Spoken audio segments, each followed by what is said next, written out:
రక్షకుడై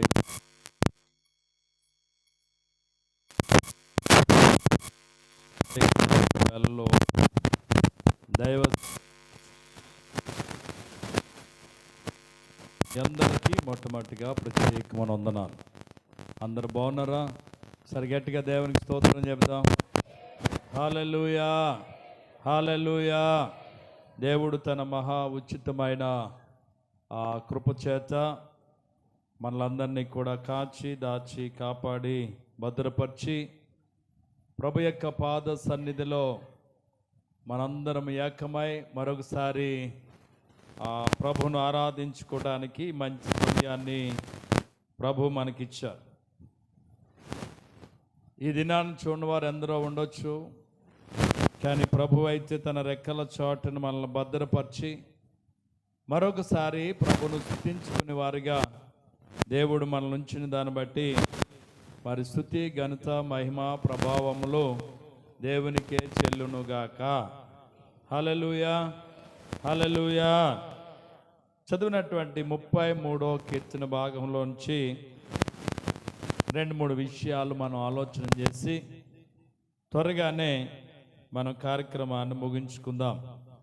గత కీర్తన భాగంలో ఎవడు ధన్యుడు అనే దానికోసం ఆలోచన చేస్తే అతిక్రమములను దాచిపెట్టువాడు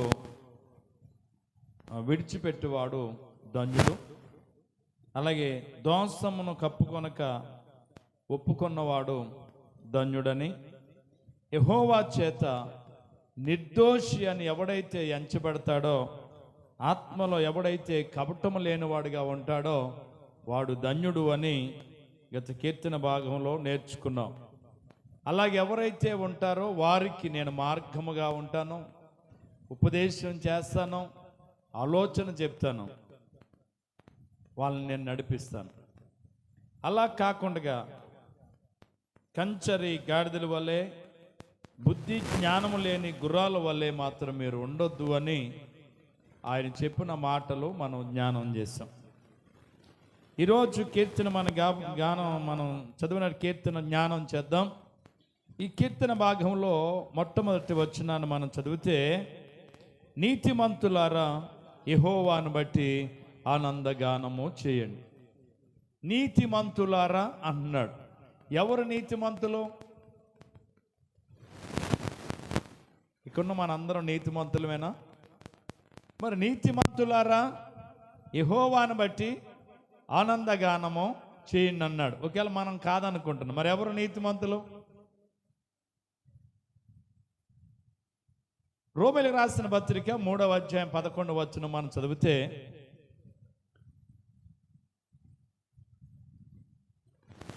నీతిమంతుడు లేడు, ఒక్కడును లేడు.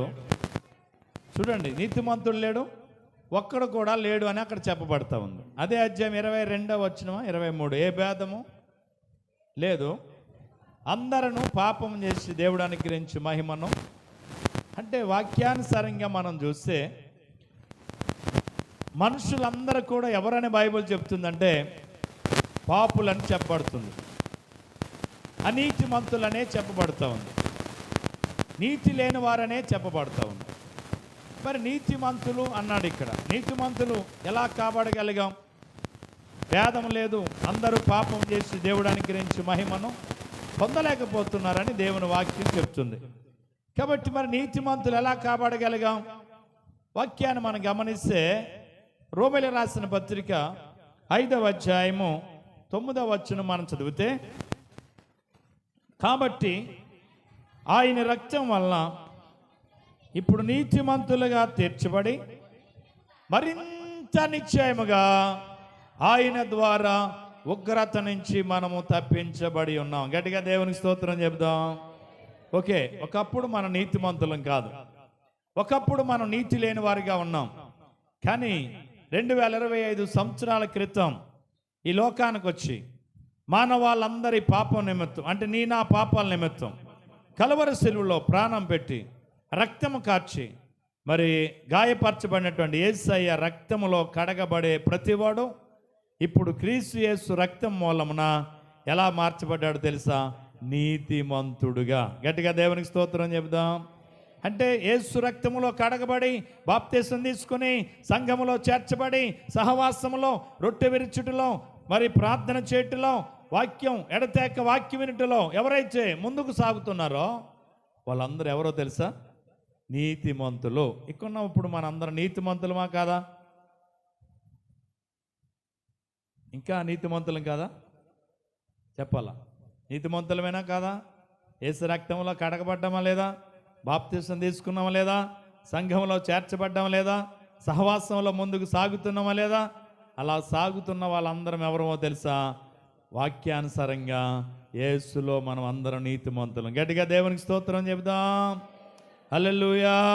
నీతిమంతులారా అన్నాడు. ఇప్పుడు మన అందరం ఎవరమో తెలుసా? యేసు రక్తములో కడగబడిన మనం ఎలా మార్చబడ్డామో తెలుసా? యేసయ్య రక్తములో కడగబడుట ద్వారా నీతి అనేది మనకు వచ్చింది. అంతకుముందు నీతి లేదు. అంతకుముందు పాపంతో ఉన్నాం. అంతకుముందు మోసక్రియలతో ఉన్నాం. యేసు రక్తములో కడగబడటం ద్వారా మన పాపం మన నుంచి దేవుడు విడుదల చేశాడు. పాపాలు మన నుంచి ఏం చేశాడు? క్షమించి చేశాడు. యేసు రక్తంలో ఏమయ్యాం? కడగబడ్డాం కనుక మనందరం ఎవరమో తెలుసా? నీతిమంతులం. ఇప్పుడు సంతోషించాలా లేదా? ఎందుకని? పాపం లేదు ఇప్పుడు మనలో. ఏం పోయింది? పాపం పోయింది. పరిశుద్ధత యేసయ్య రక్తము ద్వారా మనకు వచ్చింది. మనం ఎలా మార్చబడ్డాం? నీతిమంతులుగా. కాబట్టి ఇక్కడ ఏం చెప్తున్నాడు తెలుసా? నీతిమంతులారా, యేసయ్య రక్తములో కడగబడిన వారులారా, సంఘములో చేర్చబడిన వారులారా, సహవాసంలో ముందుకు సాగుతున్న వారులారా, మీరందరూ ఏం చేయండి? ఆనందగానము చేయండి. ఎవరిని బట్టి? యెహోవాను బట్టి ఆనందగానం చేయాలా? ఎందుకు యెహోవాను బట్టి ఆనందగానం చేయాలా?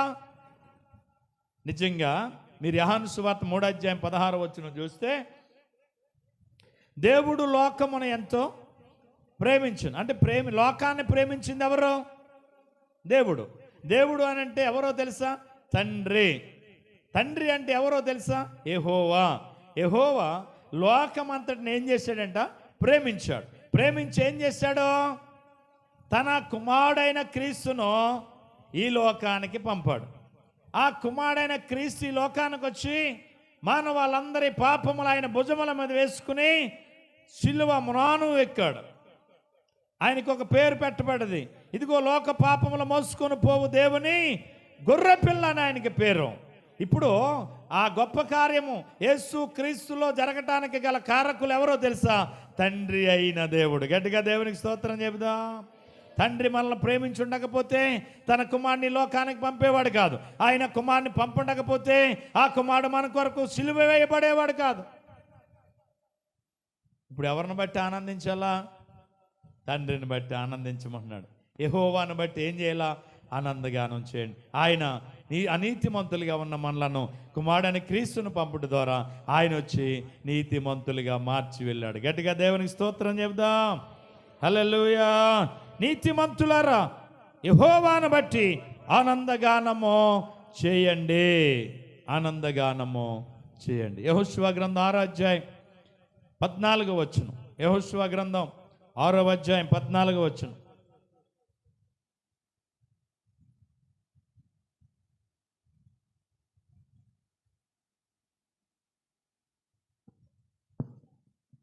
అంతేపా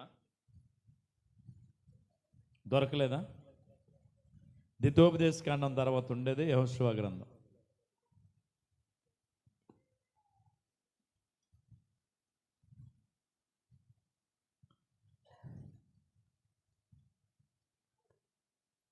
అట్లు 2వ దినమున మరొక మారు పట్టణము చుట్టూ తిరిగి పాలెము నాకు మరలా వచ్చిరి. 6 దినముల వారు అలాగు చేయించు వచ్చిరి. 7వ దినమున వారు ఉదయమున చీకటితోనే లేచి 7 మార్లు ఆ ప్రకారంగానే పట్టణం చుట్టూ తిరిగిరి. ఆ దినము మాత్రమే వారు 7 మార్లు పట్టణం చుట్టూ తిరిగిరి. 7వ మారు యాజకులు బోరల వదగా యెహోషువ జనులకు ఇలాగ ఆజ్ఞ ఇచ్చెను, కేకలు వేయుడి, యెహోవా ఈ పట్టణమును మీకు అప్పగించుచున్నాడు.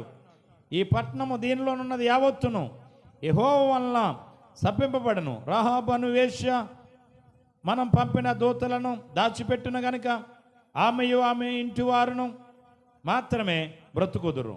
శపింపబడిన దానిలో కొంచెమైనను మీరు తీసుకొని ఎడల మీరు శాపగ్రస్తుల ఇశ్రాయేలు పాలెమునకు శాపం తెచ్చి దానికి బాధ కలుగు చేయుదురు గనుక శపింపబడిన దానిని మీరు ముట్టకూడదు. యెరికో పట్టణం జయించడానికి ముందుగా యెరికో గోడలు మరి కూలగొట్టబడాలి.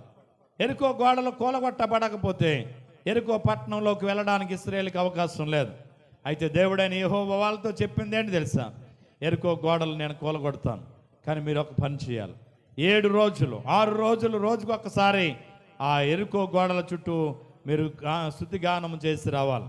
7వ రోజు 7 మార్లు ఆ గోడల చుట్టూ మీరు తిరగాలని మరి అక్కడ దేవుడైన యెహోవా ఆజ్ఞాపించినట్లు ఇశ్రాయేలు ప్రజలు యెహోషువ ఆధ్వర్యంలో వాళ్ళు చేసినప్పుడు యెరికో గోడలు కూలగొట్టబడ్డాయంట. గట్టిగా దేవుని స్తోత్రం చెబుదాం.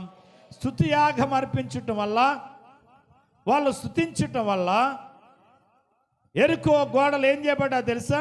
వాటికి అవే కూలగొట్టబడ్డాయి. స్తుతి అక్కడ అద్భుతాన్ని చేసింది. అందుకే యెహోవాను బట్టి మనం ఏం చేయాలంట? ఆనందగానాన్ని మనం చేయాలి. అలా చేస్తే మనకు దీవెన, మనకు సంతోషం. మనకు అడ్డుగా ఉన్నట్టు అడ్డు బండలన్నీ స్తుతియాగం అర్పించుట ద్వారా ఏం చేయబడతాయి తెలుసా? అడ్డు బండలన్నీ తొలగబడతాయి, అడ్డు గోడలన్నీ కూలగొట్టబడతాయి. నెమ్మది దొరుకుద్ది, సమాధానం దొరుకుద్ది, సంతోషం దొరుకుద్ది, ఆనందం దొరుకుద్ది. ఎందులో ఉందో తెలుసా? స్తుతియాగం అర్పించటం వల్ల. దేవునికి స్తోత్రం. హల్లెలూయా, హల్లెలూయా. 32వ కీర్తన 11వ వచనం చూడండి. 32వ కీర్తన 11వ వచనం. నీతిమంతులారా యెహోవాను బట్టి సంతోషించండి, యథార్థ హృదయులారా మీరందరూ ఆనందగానము చేయండి. నీతిమంతులారా యెహోవాను బట్టి సంతోషించండి, ఉత్సహించండి. యథార్థ హృదయులారా మీరందరూ ఆనందగానము చేయండి. ఎందుకు? స్తుతి చేయుట యథార్థవంతులకు శోభస్కరం అంట. స్తుతి చేయుట యథార్థవంతులకి ఏంటంట? శోభస్కరం, మంచిదే. అందుకే 92వ కీర్తన 1వ వచనంలో రాయబడ్డది, యెహోవాను స్తుతించుట మంచిది, మహోన్నతుడా నీ నామమును కీర్తించుట మంచిదే. మంచిది. ఒక మంచి పని మన జీవితంలో జరగబోయేది దేని వల్లనంటే స్తుతి యాగం. కాబట్టి తప్పకుండా ఏం చేయమన్నాడు?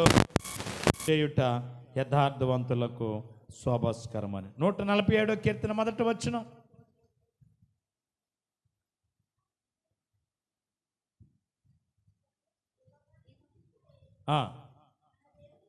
మన దేవునికి స్తోత్రగానము చేయుట మంచిదే, అది మనోహరము. స్తోత్రము చేయుట ఒప్పిదాం. మహోన్నతుడా నీ నామమును కీర్తించుట ఎంతో మంచిదో. ఎప్పుడు స్తుతించాలా? సంతోషంగా ఉన్నప్పుడేనా? ఆరోగ్యంగా ఉన్నప్పుడేనా? అన్నీ కలిగి ఉన్నప్పుడేనా స్తుతించాలా? కష్టంలో, నష్టంలో, వ్యాధిలో, బాధలో, ఇబ్బందుల్లో, శ్రమలో దేవుని స్తుతించక్కర్లేదా? ఎప్పుడు స్తుతిస్తాం మనం? ఎప్పుడు దేవునికి స్తుతి చెల్లిస్తాం? బాగా ఉంటేను. శ్రమ వచ్చినప్పుడు దేవుడు ఎందుకో నాకు అన్యాయం చేసేసాడు, దేవుడు నాకెందుకో బాధ పెట్టేస్తున్నాడు అని దేవుడిని మళ్ళీ దూషిస్తాం. ఆలోచన చేయండి. పౌలు శీలను పట్టుకుని సరసాల్లో వేశారట. సరసాల్లో వేసి మామూలుగా కూర్చుని పెట్టయితే పర్లేదు, ఒళ్ళంతా గాయములు చేశారు, బొండల తాళ్ళుతో బిగించేశారు, ఒళ్ళంతా రక్తం. అటువంటి సమయంలో పౌలు శీలు సరసాల్లో ఏం చేశారట? అపోస్తుల కార్యములు 16వ అధ్యాయం 25వ వచనాన్ని మనం చదివితే, అయితే మధ్యరాత్రి వేళ పౌలు శీలయు దేవునికి ప్రార్థన చేయొచ్చు, కీర్తనలు పాడుచు ఉండిరి, ఖైదీలు వినుచుండిరి. అకస్మాత్తుగా మహాభూకంపం కలిగెను, చెరసాల పునాదులు అదిరెను, వెంటనే తలుపులన్నీ తెరుచుకొనెను, అందరి బంధకాలు ఊడెను, ఆ, ఆ, ఆ. నీ మట్టుకు నీవే అని చేసుకొనవద్దు. మేమందరం ఇక్కడే ఉన్నామని బిగ్గరగా చెప్పాను.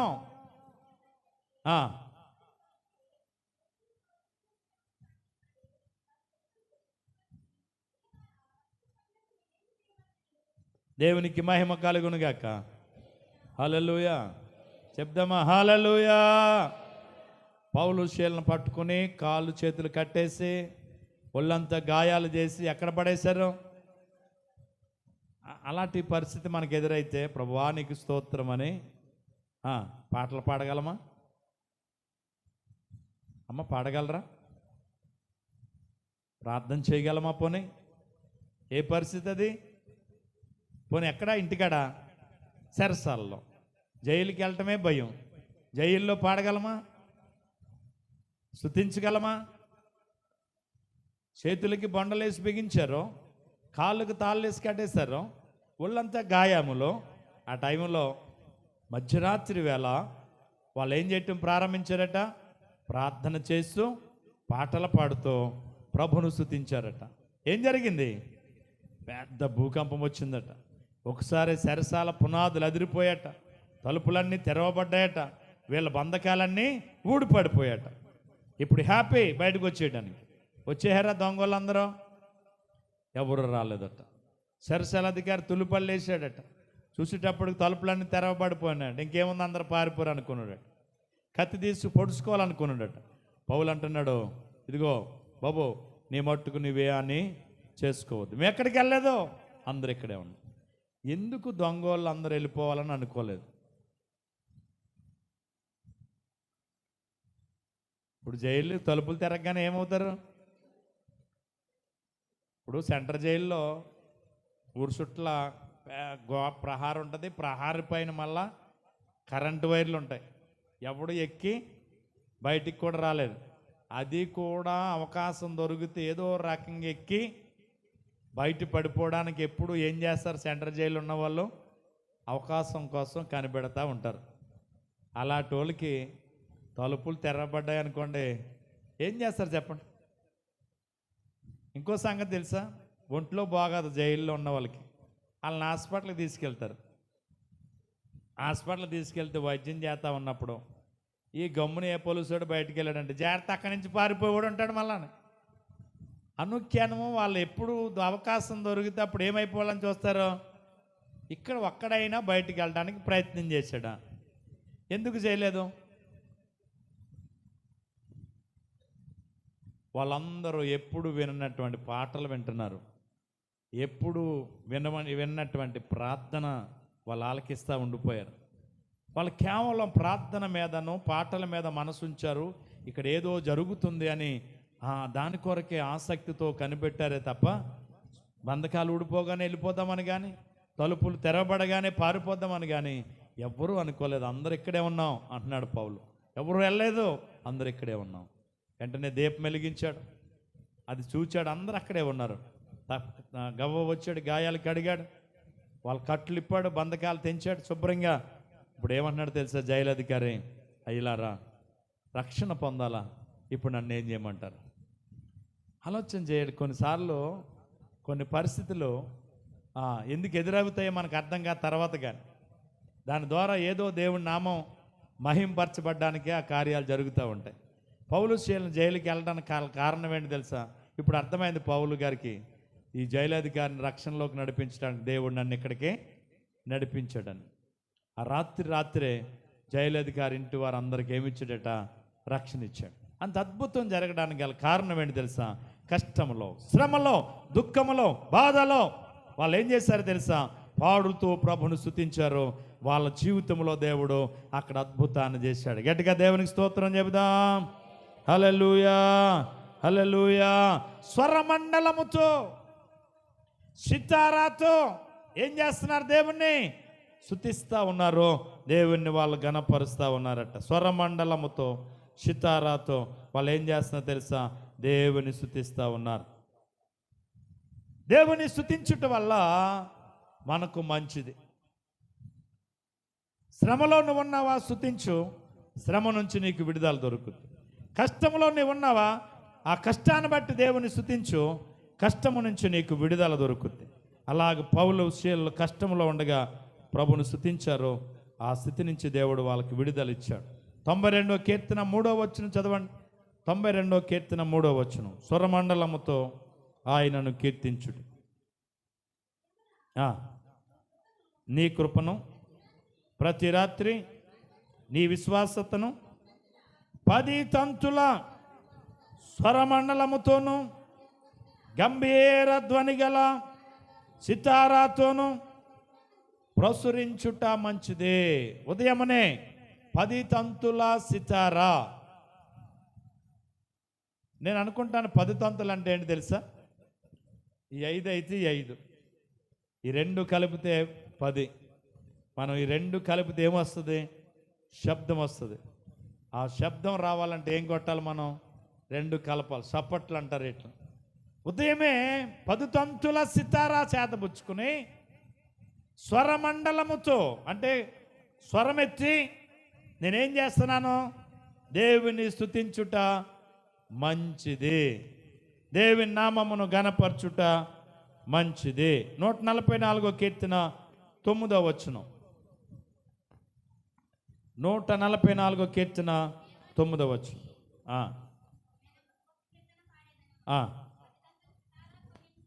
10 తంతుల సితారాతో నేను నిన్ను కీర్తించేదను. 10 తంతుల సితారాతో నేను స్తుతిస్తాను, కీర్తిస్తాను, గణపరుస్తాను. ఎందుకని? స్తుతికి అర్హుడు, స్తుతికి పాత్రుడు ఎవరో తెలుసా? దేవుడు. ఆయన మనం ఏం చేయాలంట? 10 తంతుల సితారాతో ప్రభుని స్తుతించాలి. 3వదిగా చూస్తే నూతన కీర్తనలతో. ఏ కీర్తనం? ఎప్పుడు దేవుని స్తుతించుడే, ఎల్లప్పుడు దేవుని స్తుతించుడని పూర్వం పెద్దోళ్ళు పాటలు పాడే పాటలు ఉంటాయి. నడిపించు నానావా అనే పాటలు. ఇప్పుడు మనకు అవి రావు. ఎందుకు? మనం అన్నీ ఏ పాటలు పాడుతున్నాం? వారానికి ఒక కొత్త గీతం, రోజుకో కొత్త కీర్తన విడుదల అవుతూ ఉన్నాయి. భక్తులైన వాళ్ళు విడుదల చేస్తూ ఉన్నారు. ఆ పాటలు మనకి వినబడినప్పుడు అవి మనం నేర్చుకుని ఏం పాడుతున్నాం? కొత్త కీర్తనలు పాడాలి. ఏ కీర్తన? కొత్త కీర్తన పాడాలట. నూతనమైన కీర్తనలు మనం పాడుతూ ప్రభుని స్తుతించాలి. 40వ కీర్తన 3వ వచనం.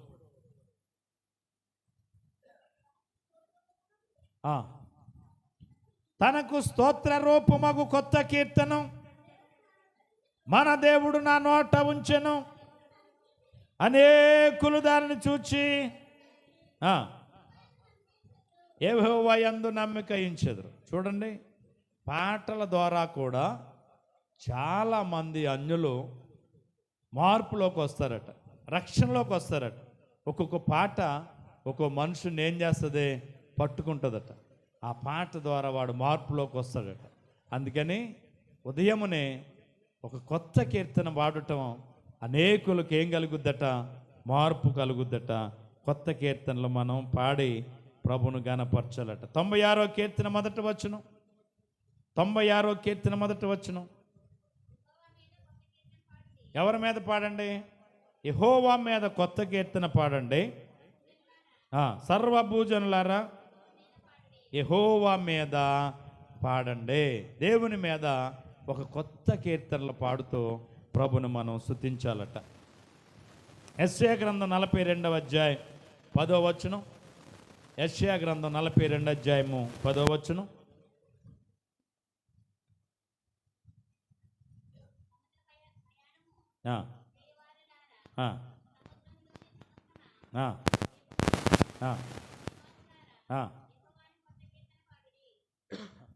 ఎవరంట? సముద్రమా, సముద్రంలో ప్రయాణం చేసే దీపములారా యెహోవా మీద ఏం పాడాలా?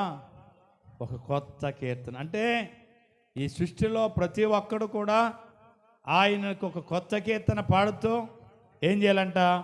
ఆయనను స్తుతించాలట. ప్రకటన గ్రంథం 5వ అధ్యాయం 9వ వచనం. ప్రకటన గ్రంథం 5వ అధ్యాయము 9వ వచనం.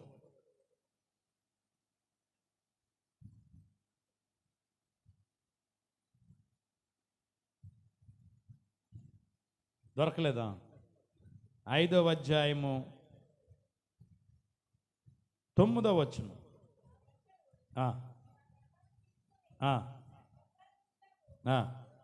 యోగ్యుడవు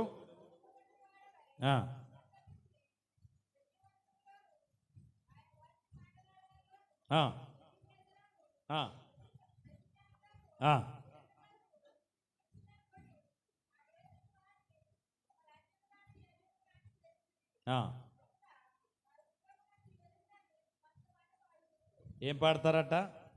కొత్త పాట పాడుదురు. భూలోకములో జనులందరినీ నీవు కొని ఉన్నావు, వాళ్ళందరూ ఏం పాడతారు? కొత్త గీతం పాడతారు. 14వ అధ్యాయం ప్రకటన గ్రంథం 3వ వచనం. 14వ అధ్యాయం 3వ వచనం.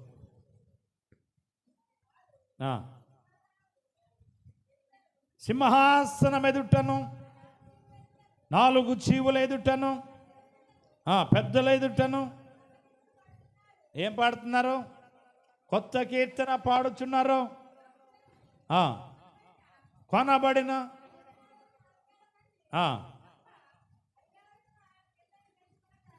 చూడండి, ఎవరికి ఆ కీర్తన రాదట? ఎవరికి తప్ప? భూలోకములో కొనబడిన వారికి తప్ప. కొనబడిన వారు. ఇప్పుడు మనం ఎవరు? కొనబడ్డాం. దేని చేత? విలువైన రక్తము చేత నేను మిమ్మల్ని కొనుక్కున్నాను, మీరు నా సొత్తు అంటాడు దేవుడు. దేవునికి స్తోత్రం. యేసు రక్తములో ఏమైన వారమో తెలుసా? కొనబడిన వారం, కడగబడిన వారం. ఆ రాజ్యములో ఆ కొత్త కీర్తన పాడేవారు ఎవరో తెలుసా? కొనబడిన వారికి తప్ప ఇంకెవరికి ఆ పాట రాదట. రాదట రాదట రాదట. ఆ ధన్యత ప్రభు మనకి ఇవ్వబోతున్నాడు. అందుకని ప్రతిరోజు అంట ఒక కొత్త కీర్తన ఎవరిని బట్టి పాడాలా? యెహోవాను బట్టి ఒక కొత్త కీర్తన మనం పాడాలట.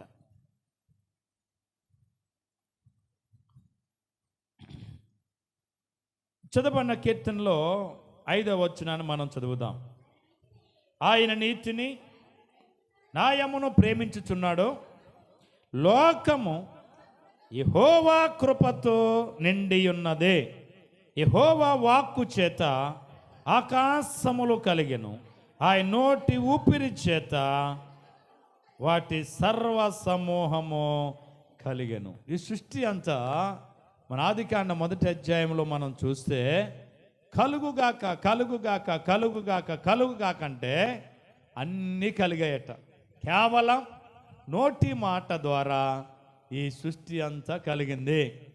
మానవుణ్ణి కలుగుగాకంటే మానవుడు ఎలా కలుగునో తెలియదు, కానీ మానవుణ్ణి మాత్రం కలుగుగాకనలేదు. కలుగుగాకంటే ఎన్ని ముక్కులున్నో, ఎన్ని చెవులున్నో, ఎన్ని చేతులున్నో, ఎన్ని కాళ్ళున్నో, ఎన్ని తలకాయలున్నో మరి తెలియదు. కానీ మానవుడి దగ్గరికి వచ్చేటప్పటికి కలుగుగాకనలేదు ఆయన. మానవుడిని ఏం చేయాలనుకున్నాడు? తన పోలిక చెప్పున. ఏ పోలిక?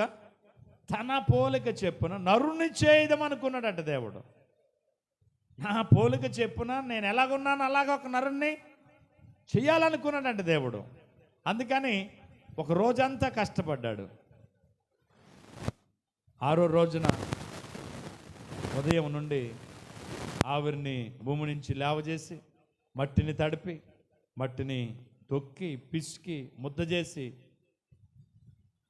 బొమ్మగా ఒక మట్టి బొమ్మను ఏం చేశాడు? ముద్దను బొమ్మగా చేసి ఆ బొమ్మకు అంతా రూపం ఎవరు నెట్టాడట? తన పోలికంతా రూపంలో పెట్టి అప్పుడంట ఆ బొమ్మ ముక్కులో నుంచి ఏముదడట దేవుడు? గాలి నూదగా నరుడికి ఏమొచ్చిందట? జీవాత్మ వచ్చింది. అందుకే చచ్చిపోయాడు అంటాం మనం. చచ్చిపోయాడు అంటాం. చచ్చిపోయేదేంటి? శరీరమే. ప్రాణం ఎక్కడ? చనిపోదు. ఈ ప్రాణం వెళ్ళిపోతుంది అంతే. చనిపోయేది శరీరం. ఈ శరీరం ఏంటి? మట్టి. అందుకే ప్రసంగి 12 ఏళ్ళు అన్నాడు, మొన్నైన దీనికిటి వల్లే మొన్న అయిపోను, ఆత్మ తాను దయచేసిన దేవుని దగ్గరికి వెళ్ళిపోను అన్నాడు. ఆత్మ వెళ్ళిపోతుంది, ప్రాణవాయువు ఎక్కడికి వెళ్ళిపోతుంది? దేవుని దగ్గరికి వెళ్ళిపోతుంది. ఈ శరీరమైన మొన్న ఎక్కడికి తీసుకెళ్తున్నాం మనం? మళ్ళా మట్టిలో పెట్టేస్తాం. ఒక 10 రోజులు పోయిన తర్వాత చూస్తే మన శరీరం ఏమైనా కనబడుతుందా? మట్టి అయిపోతుంది. మట్టిలోని తీయబడ్డాం, మళ్ళా మట్టికే మనం చేరిపోతాం. కానీ ఆత్మ దేవుని దగ్గరికి వెళ్ళిపోతుంది. ఆలోచన చేయండి. సృష్టి అంతటిని దేవుడు కలుగుగాక, సూర్యుడు చంద్రుడు కలుగుగాక, జలసరములు కలుగుగాక, పక్షులు జంతువులు కలుగుగాక, ఇలాగ ఒక్కొక్కటిని ఆయన కలుగుగాక అంటే ఒక దినమైంది, అస్తమయమును ఉదయం కలుగగా అది మంచిదని దేవుడు చూచెను అని ఉంటుంది. అలా చదువుకుంటూ వచ్చి మనుషుని కాడికి వచ్చేటప్పటికి ఆయన శ్రమపడ్డాడు, కష్టపడ్డాడు, ఒక మనుషుణ్ణి తయారు చేశాడు, మనుషుణ్ణి తన జీవవాయువును ఊది జీవాత్మ ఇచ్చాడు. ఆ విధంగా మనుషుణ్ణి కలగజేసిందే కాకుండా ఆయన వాక్కు చేత ఆకాశములు కలిగాయి, ఆయన వాక్కు చేత జలసరములు కలిగాయి. అవన్నీ ఒకచోట రాశిగా కూర్చబడ్డాయట. ఏమండి, గోదావరికి గట్టు ఉంటుంది, కాలవకి గట్టు ఉంటుంది, మన చేలికి గట్టు ఉంటాయి. సముద్రానికి ఎక్కడైనా గట్టు మీరు చూపించగలరా?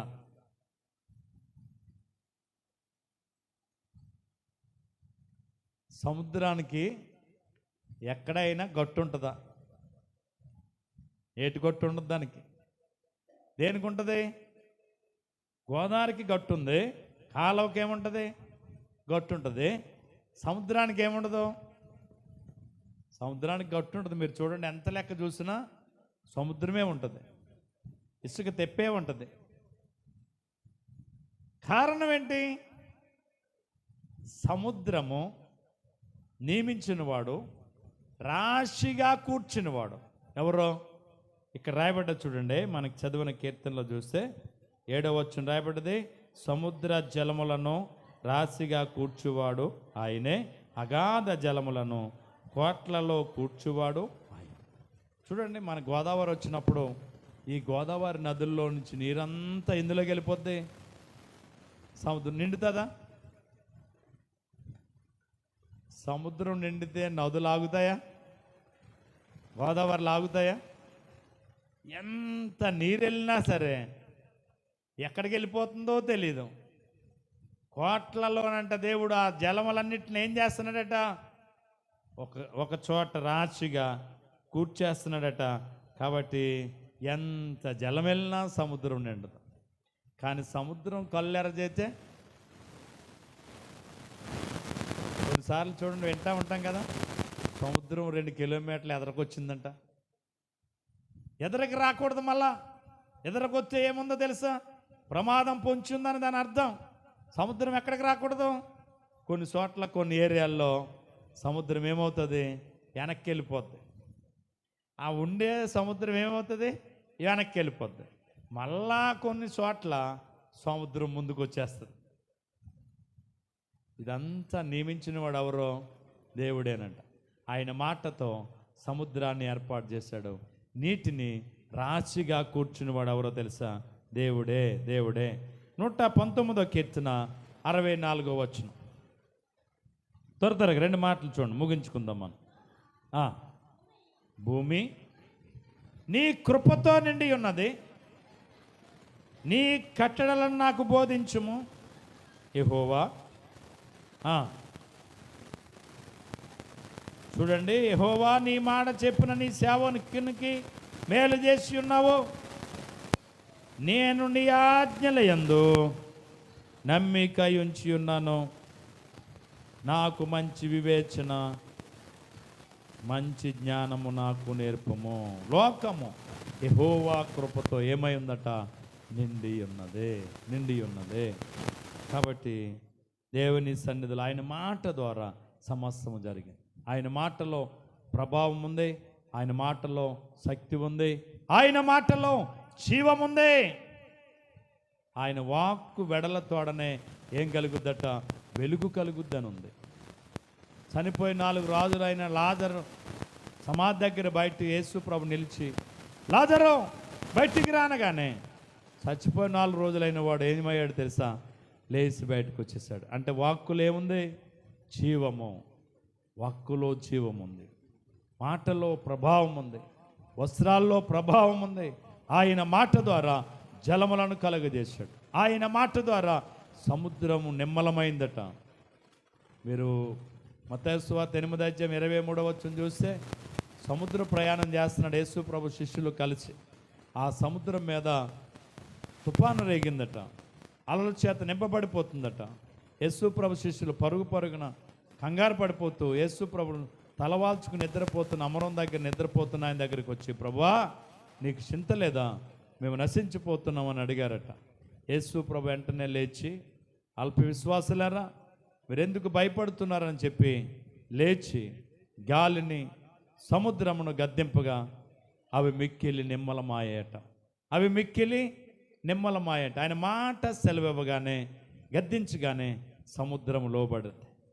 సముద్రం ఆయన మాటకు లోబడ్డది. గాలి ఆయన మాటకు లోబడ్డది. ఆయన మాటలో, ఆయన వాక్కులో ఏముందో తెలుసా? ప్రభావం ఉంది. ఆయన వాక్కు చేతే అన్నిటినీ కలగజేసిన దేవుడు. అన్నిటినీ కలగజేశాడు. మనుషుడిగా నిన్ను నన్ను మాత్రమే చేతులతో ఆయన నిర్మించాడు. ఆయన గొప్ప దేవుడు. ఆయన ఆశ్చర్య కార్యములు చేయ దేవుడు. ఆయన మాట సెలవీయగానే ఇవన్నీ జరిగిపోయాయి. మాటలో ఏముందో తెలుసా? శక్తి ఉంది. చూడండి, కింద వచనం వెళ్తాడు. 9వ వచనంలో రాయబడ్డది, భూలోక నివాసులందరూ ఆయనకు ఎరవవలను. ఆయన మాట సెలవివ్వగా దాని ప్రకారమాయను. ఆయన ఆజ్ఞాపింపగానే కార్యము స్థిరపరచబడింది. ఆయన మాట సెలవీయగానే, మాట సెలవివ్వగానే 119వ కీర్తన 107వ కీర్తన 19వ వచనంలో అదే ఉంటుంది కదా, ఆయన తన వాక్కును పంపి వారిని బాగు చేసెను అని. వాక్కు చేత వారికి స్వస్థత కలుగజేసినని అక్కడ రాయబడతా ఉంటుంది. ఇక్కడ వాక్కు వారి ఎంత గొప్పదో రాయబడతా ఉంది. 147వ కీర్తన 15వ వచనం, అలాగే 18వ వచనం చదవండి. భూమికి ఆజ్ఞిచ్చువాడు ఆయనే, ఆయన వాక్యం బహు వేగముగా పరిగెత్తును. ఆయన ఆజ్ఞీగా అన్నీయో కరిగిపోవును. విసర్జేయగా నీళ్లు ప్రవహించింది. అంతా ఆయన చిత్తమే. ఆయన మాట సెలవిస్తే కరిగిపోతుంది. గాలి వీస్తే ఎంత అద్భుతమైన దేవుడో, ఆశ్చర్యకరమైన దేవుడో. అట్టి దేవుని మాట మనం వినగలిగితే, అట్టి దేవుని మాటకి లోబడగలిగితే, అట్టి దేవుని మాట ప్రకారంగా నడవగలిగితే, అట్టి దేవుని మాట ప్రకారంగా మనం ముందుకు సాగగలిగితే మనం దీవించబడతాం, ఆశీర్వదించబడతాం. అలాగే 148వ కీర్తన 5-6 వచనాలు చదవండి. 148వ కీర్తన 5-6 వచనాలు.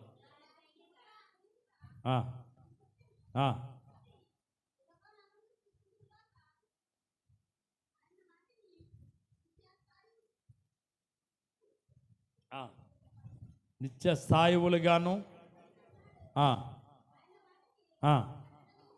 కట్టడ నియమించెను. ఏది కూడా అతిక్రమించదాడు. చూసారా, సముద్రానికి దేవుడు కట్టడం నియమించాడు, సముద్రం అదే అతిక్రమించదు. సూర్యుడికి దేవుడు కట్టడ నియమించాడు, అది మేరదు. చంద్రుడికి కట్టడ నియమించాడు, అది మేరదు. నాసా అనేటువంటి అమెరికాలో ఒక ప్రైవేటు అంతరిక్షాన్ని పరిశోధించే ఒక సంస్థ ఉంది. ఆ సంస్థ పరిశోధనలో బైబిల్లో ఉన్న సంగతులన్నీ సత్యమని తేలిందని మన నాసా అంతరిక్ష పరిశోధన సంస్థ ఒక బులెటిన్ విడుదల చేసింది. ఎందుకు సత్యం అని తెలుసా? యెహోషువ కాలంలో ఒకరోజు యెహోషువ ప్రార్థన చేస్తే ఒకరోజు సూర్యుడు చంద్రుడు ఏమయ్యాడు? ఆగిపోయాడు అని. అంటే బైబిల్లో రాయబడిన ఈ సంగతి సత్యము అని వాళ్ళ పరిశోధనలో తేలింది.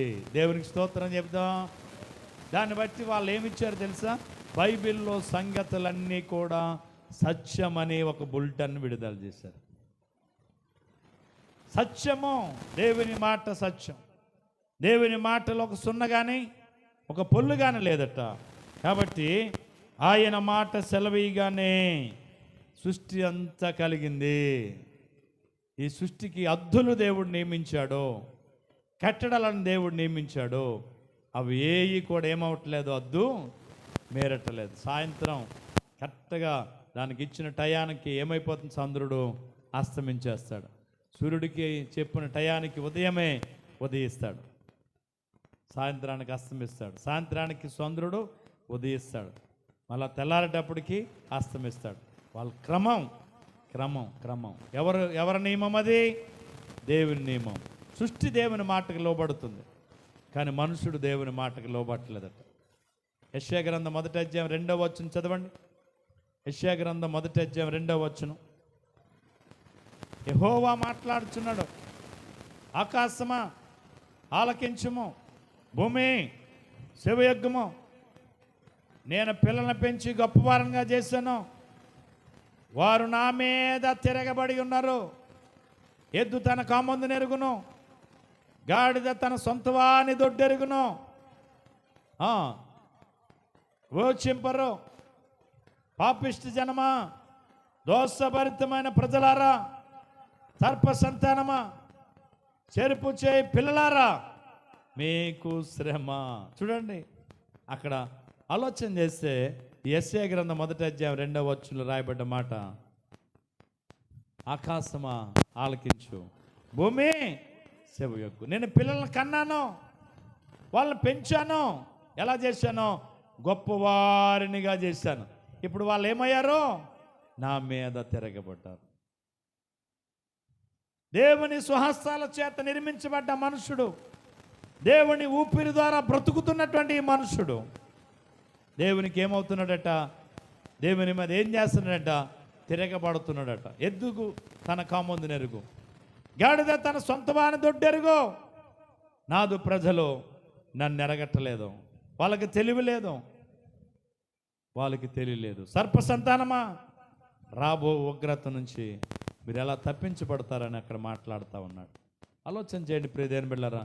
సృష్టి ఆయన మాటకు లోబడుతుంది, సృష్టికర్తను గౌరవిస్తుంది. ఆయన చేత సృష్టించబడిన మనుషుడిగా మనం దేవుని గౌరవించగలుగుతున్నావా? దేవుని మాటకు లోబడగలుగుతున్నామా? దేవుడిగా ఆరాధించగలుగుతున్నామా? ఒకసారి ఆలోచన చేసుకుందాం. చివరిగా కింద వచ్చేద్దాం. మన కీర్తనలో 12వ వచనం చదువుదాం.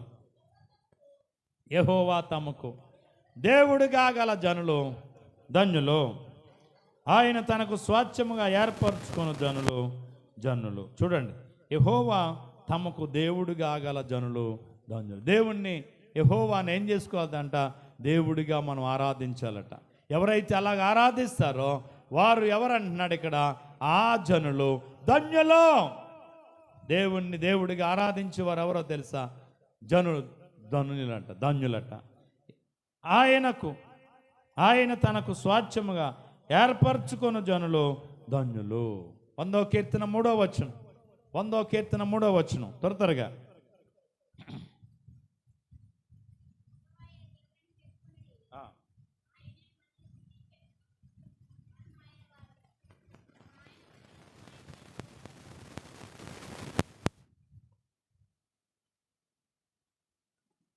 చూడండి, యెహోవాయే దేవుడని తెలుసుకోండి.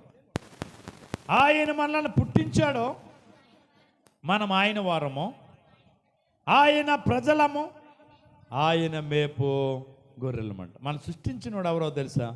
దేవుడు. ఆయనే మన దేవుడు అని తెలుసుకోండి. ఆయనే మనల్ని పుట్టించాడు, ఆయన మేపే జనులం, ఆయన మేపే ప్రజలం. కాబట్టి ఎవరైతే యెహోవాను దేవుడిగా చేసుకోగలుగుతారో ఆ జనులు ధన్యులంట. 144వ కీర్తన 15వ వచనం. 144వ కీర్తన 15వ వచనం.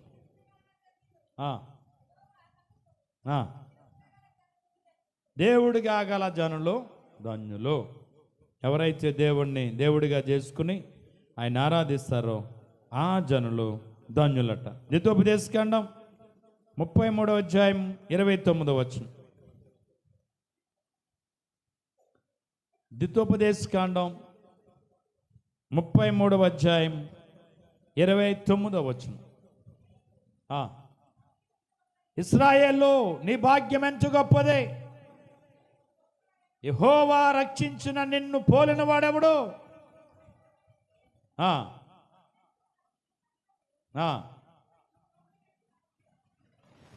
యెహోవా ఇశ్రాయేలు నీ భాగ్యం ఎంత గొప్ప. ఈరోజు మన భాగ్యవంతులం. ఎందుకో తెలుసా? మన కొరకు ఆయన త్యాగం చేశాడు, మన కొరకు శ్రమను అనుభవించాడు. ఆయన మన కొరకు ఇవన్నిటినీ సృష్టించి వీటన్నిటిని మనకు దానంగా దేవుడిచ్చారు. ఆయన గొప్పోడు, ఆయన గనుడు, ఆయన నామము నిత్యము స్తుతింపదగినది. 66వ కీర్తన 4వ వచనం, 65వ కీర్తన 4వ వచనం.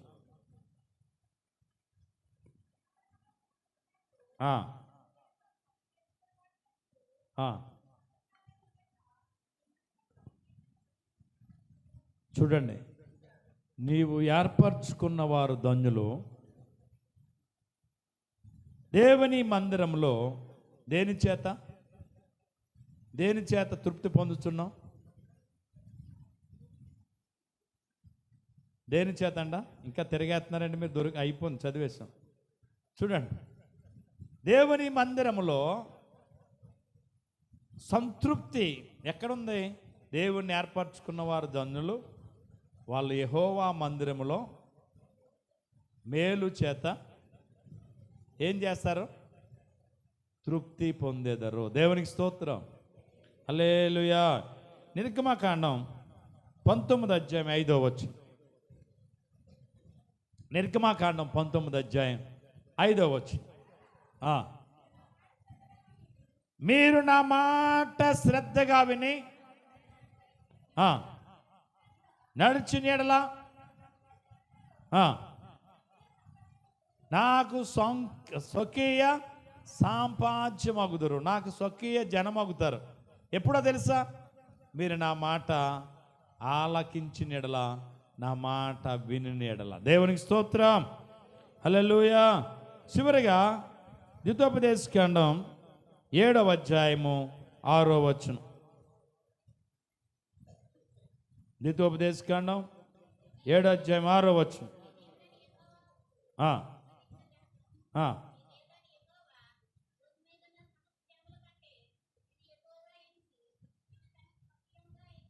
చూడండి, భూమి మీద ఉన్న సమస్త జనముల కంటే నిన్ను ఎక్కువగా ఎంచి తన స్వకీయ జనముగా ఆయన నిన్ను ఏర్పరచుకుంటాడట. దేవునికి స్తోత్రం, హల్లెలూయా, హల్లెలూయా. కాబట్టి ఆయన మాట వినాల. ఆయన మాట విన్న వాళ్ళని ఆయన సొంత స్వకీయ జనముగా దేవుడు ఏర్పాటు చేసుకుంటాడట. చివరికి వచ్చేద్దాం 18వ వచనం మన కీర్తనలో.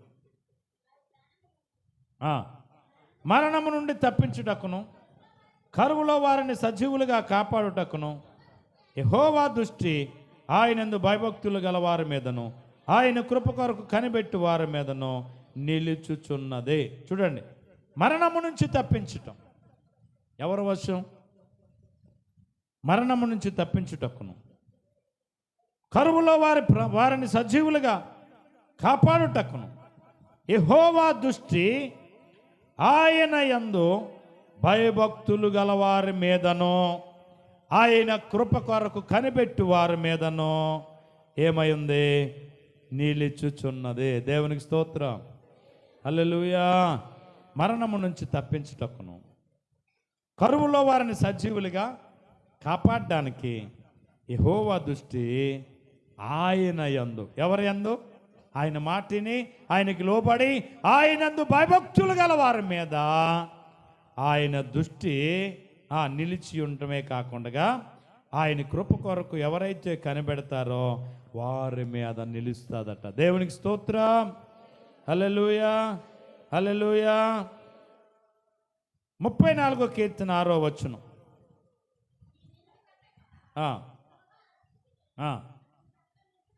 అతని శ్రమలన్నిటిలో నుండి అతన్ని రక్షించును. దీనుడు మరపెట్టగా యెహోవా వినేవాడు అయి ఉన్నాడట. ఆయన మాట మనం వింటే, మనుషుడిగా మన మాట ఆయన వింటాడు, ప్రతిఫలం మనకి ఇస్తాడు, మేలుతో ఆయన మనలను నింపుతాడు. దినవృత్తాంతాలు 2వ గ్రంథం 16వ అధ్యాయం 9వ వచనం.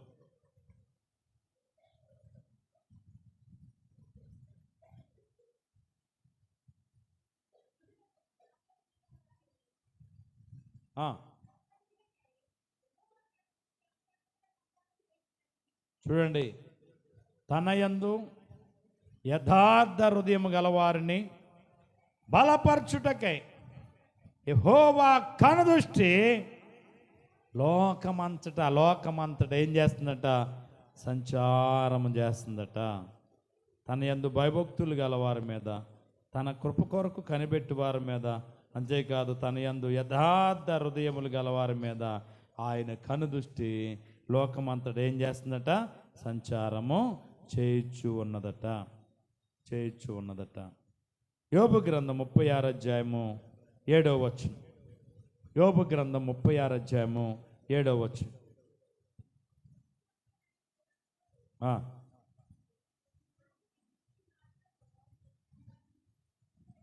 చూడండి, నీతిమంతులను ఆయన చూడకపోడు, సింహాసనం మీద కూర్చుండు రాజులతో ఏం చేయబోతున్నాడో వాళ్ళు నిత్యము కూర్చుండబెట్టెదను. పేతురు రాసిన మొదటి పత్రిక 3వ అధ్యాయము 12వ వచనం.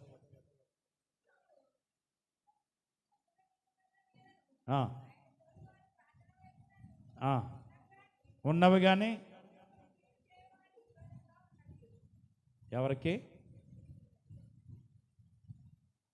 ఎవరికంటే కీడు చేయవారికి ఏమవుతుందంట? ఆయన విరోధముగా ఉంటాడట. చివరిగా 147వ కీర్తన 11వ వచనం చదువుదాం. తన యందు భయభక్తులు గలవారి యందు, తన కృప కొరకు కనిపెట్టు వారి యందు యెహోవా ఆనందించువాడై ఉన్నాడు. ఎవరిని బట్టి ఆనందిస్తాడట?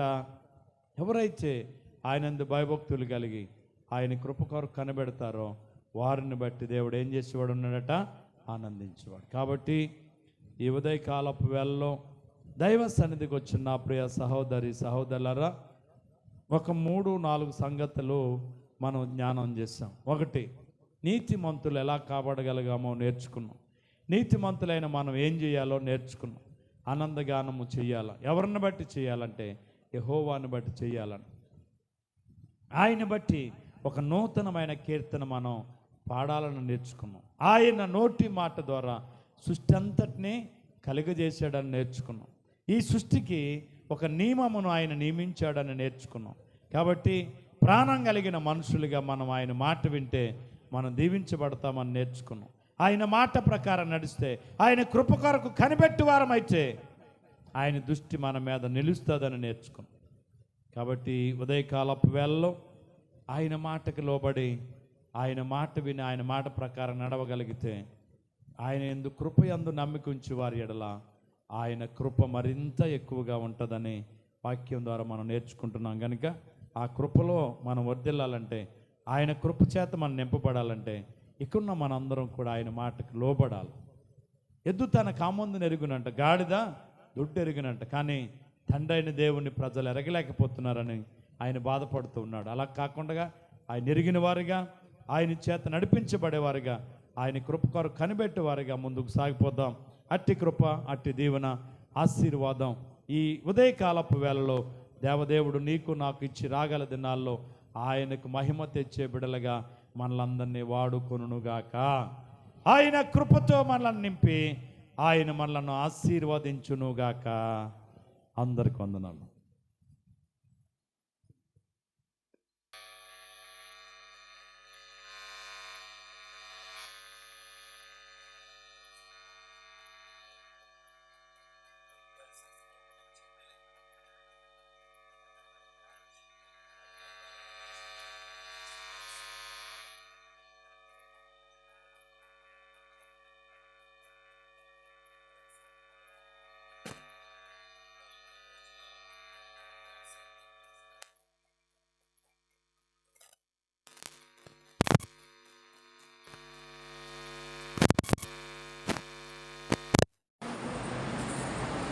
శనివారం అంటే శుక్రవారం మనకు ఉపవాస ప్రార్థన ఉంటుంది. శనివారం మళ్ళా మార్చి 1వ తారీఖు సందర్భంగా ఉదయం స్తుతి ఆరాధన ఉంటుంది. దయచేసి గమనించాలని మనం చేస్తాం.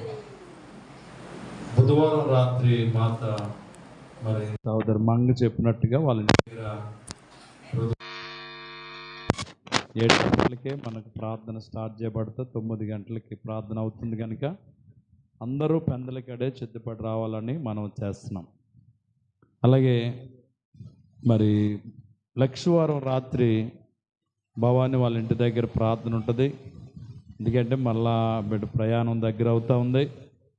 అసలే శుక్రవారం ఎట్టాలని శుక్రవారం కుదరదు ఉపవాస ప్రార్థన, కాబట్టి ముందు రోజు పెట్టుకోమంటే అలాగని చెప్పడం జరిగింది. కాబట్టి లక్షవారం రాత్రి వాళ్ళ ఇంటి దగ్గర ప్రార్థన ఉంటుంది. దయచేసి అందరూ పెందలకాడ సిద్ధపడి ఎవరు మిస్ కాకుండా ప్రభుకి మనం చేస్తూ ఉన్నాం. దైవ సన్నిధిలో అందరూ ప్రార్థన చేద్దాం, ఏకీపిద్దాం. ప్రార్థనలో ఆశ్చర్యకరుడని దేవుడు ఆయన మాటతో అద్భుతాలు చేశాడు. ఆయన మాటతో సృష్టిని చేశాడు. ఆయన మాట ద్వారా జలములను ఒక రాశిగా కూర్చాడని ఇంతవరకు చాలా విషయాలు విన్నాం. ఆయన వాక్కు ద్వారా స్వస్థత ఇచ్చేవాడని, ఆయన వాక్కు ద్వారా చనిపోయిన వారిని సైతం లేవనెత్తాడని చెప్పి మనం ఇంతవరకు వాక్యాలు విన్నాం. ఈ ఉదయకాలపు వేళలో ప్రతి బిడ్డను ప్రభు దర్శించి బలపరిచినట్లుగా, అనారోగ్యంతో ఉన్న వాళ్ళకి ఆరోగ్యం ప్రభు ఇచ్చినట్లుగా ప్రభు సందులో ప్రార్థన చేద్దాం. ఒక్క నిమిషం అలా ప్రార్థనలో ఎక్కిపిద్దాం. మమ్మలను మిక్కిలిగా ప్రేమిస్తున్న మా ప్రియ పరలోకపు తండ్రి, నీ పరిశుద్ధమైన ఘనమైన ఉన్నతమైన నామానికి వందనాలు. ఈ ఉదయకాలపు వేళలో నీ పాద సన్నిధిలో మేమంతా చేరి నిన్ను స్తుతించడానికి, గణపరచడానికి మీరిచ్చిన కృపకై వందనాలు. ఇంతవరకు పాటల్లో, ప్రార్థనలో, ఆరాధనలో, వాక్య పరిసరలో మీరు మాతో ఉన్నందుకు ఈరోజు మేమందరము కలిసి నేను స్తుతించుకునేవారిగా మమ్మల్ని ఉంచినందుకు స్తోత్రం. పాటల్లో, ప్రార్థనలో, ఆరాధనలో, వాక్య పరిసరలో మీరు మాతో ఉన్నందుకు స్తోత్రం చెల్లిస్తున్నాను. బలహీనలైన వారి కొరకు ప్రార్థిస్తున్నాం. ఓ దేవగారు మండి ప్రభా, మరి ఆ మడం పెరిగిందని స్కానింగ్లో తేలిందని వింటున్నాం. మరి మందులు రాశారట ప్రభా, 2 వారాలు వాడేటప్పటికి ఆ కాలు నయం అవ్వడానికి, ఆ బలహీనత నుంచి విడుదల పొందటానికి ప్రీతాలకి మీరు కృపణమని ప్రార్థన చేస్తున్నాను. నీకు అసాధ్యమైనది లేదు ప్రభువా. నువ్వు స్వస్థపరిచే దేవుడు అయి ఉన్నావు. నీ స్వస్థాత్మను పంపించి బాగు చే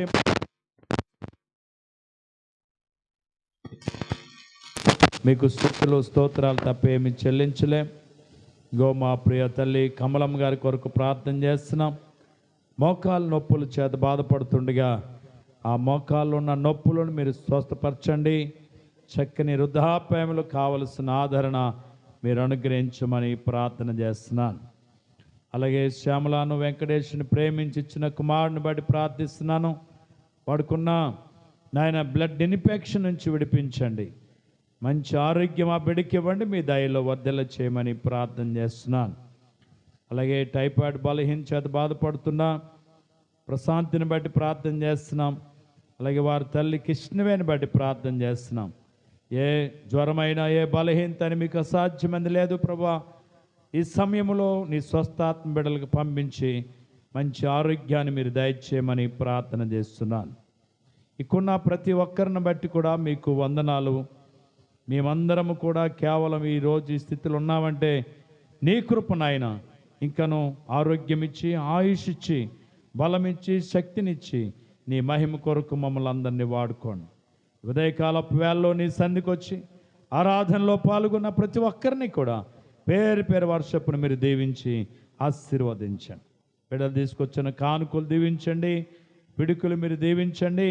నీ సందులు ఏమైతే తీసుకొచ్చారో వాటన్నిటిని దీవించి రెట్టింపు ఆశీర్వాదాలు బిడ్డలకిచ్చి నీ మహిమ కొరకు వాడుకోమని ప్రార్థన చేస్తున్నాను. ఎందరైతే రాలేకపోయారో, బలహీనలై రాలేకపోతే బలపరచండి, రోగులైతే స్వస్థపరచండి, సమస్యలు ఉంటే విడుదల కలిగించండి.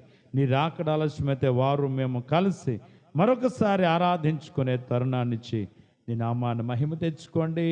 మీ దేవునితో నింపండి. గొప్ప దేవుడవు, ఆశ్చర్యమైన కార్యాలు చేసే దేవుడు తండ్రి. ఈ ఉదయకాలపు వేళలో యూట్యూబ్లో కూడా చాలామంది వాక్యం వింటున్నారు. వారిని, వారి కుటుంబాలను కూడా దీవించండి అయ్యా. వాక్యానుసారమైన జీవితాలు మా అందరికీ దయచేయండి. ఇదిగో నాయన, నీ యొక్క కృపచేత జరగబోయే ఆల్ డేస్ పేరెంట్స్ కొరకు ప్రార్థిస్తున్నాం. మమ్మల్ని ఆయత్తపరచండి, సిద్ధపరచండి, పురుకొల్పండి, గొప్ప కార్యాలు జరిగించండి. ఈ ఉదయకాలపు వేళలో మా ప్రార్థనలు, మా విజ్ఞాపనలు నీ పాసం చేర్చుకుని ప్రతిఫలము, దీవెన, ఆశీర్వాదాలు అందరికీ మీరు అనుగ్రహించి రాగల దినాల్లో మమ్మల్ని అందరినీ నీ మహిమ కొరకు వాడుకోమని, నీ వాక్యానుసారమైన జీవితాలు కలిగి ముందుకు సాగిపోయే కృపనిచ్చి మేలు చేయమని, ఇక్కడికి వచ్చిన ప్రతి ఒక్కరిని మీరు దర్శించి వారి అవసరతలో, ఇరుకుల్లో, ఇబ్బందుల్లో, సమస్యల్లో, వ్యాధి బాధల్లో మీ కృపనిచ్చి మేలు చేయమని, ఘనత, మహిమ, ప్రభావాలు మీరే పొందమని, అలాగే బుధవారం రాత్రి అలా లక్షవారం రాత్రి జరిగే కొడుకుల్లో కూడా కృపతోడుగుంచి ప్రతి ఒక్కరూ ఆ కార్యాల్లో పాల్గొనటానికి కృపనిచ్చి మేలు చేయమని, ఘనత, మహిమ, ప్రభావాలు మీరే పొందమని యేసయ్య శక్తి గల నామమున ప్రార్థించి స్తుతించి అడిగి వేడుకొనుచున్నాం పరమ తండ్రి. ఇప్పుడు మన తండ్రి అనే దేవుని యొక్క ప్రేమయు, కుమారుని యేసు క్రీస్తు వారి యొక్క కృపయు, పరిశుద్ధాత్మ యొక్క సహవాసము, సమాధానం మనకును, మన కుటుంబాలకు, సంఘానికి, గ్రామానికి నిత్యము ఆయన కృపతోడై నడిపించునుగాక. ఆయన సన్నిధి కాంతి మన మీద, మన బిడల మీద, సంఘం మీద, గ్రామం మీద నిత్యము నిలుచునుగాక. యేసు రక్తమే చేయి, సిలువ రక్తమే చేయి, ప్రవేశ రక్తం సంపూర్ణ విషయం, అపవాదికి ఎలిగనంత నాశనము కలుగునుగాక. ఆమేన్, ఆమేన్, ఆమేన్. అందరికీ వందనాలు.